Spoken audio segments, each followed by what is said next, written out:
This is because the size box between the containers have a property of width 10. Hi, welcome to eTechViral. If you want to learn real app development and also want to grow your skills by building better, faster and scalable apps with clean architecture, and also want to provide a good service in freelancing sites, so subscribe and hit the bell icon. In this video, we are going to learn what is size box in Flutter. If you are familiar with these row and columns, and in the row, we want some horizontal space between these boxes. For this, Flutter provides a widget named SizedBox. So write down the container, we will put the SizedBox. SizedBox. It has the properties of height and width. Width is for horizontal and height is for vertical. So we have a row and we want some horizontal spaces. So we will set this width to 10. Put comma here and also copy this and paste it right after this second container.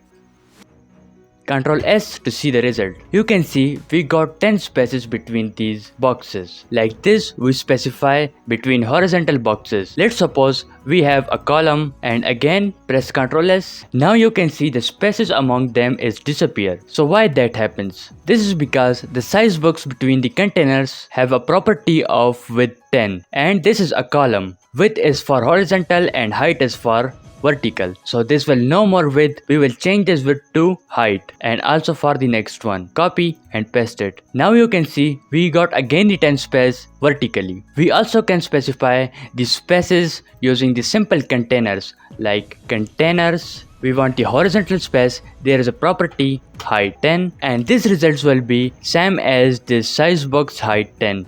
Press Ctrl S and you can see the spaces between these boxes is the same. And let me show you one more thing of this size box. Let's remove this column from here and create a container of width 300 and height 300. Let's specify its color also.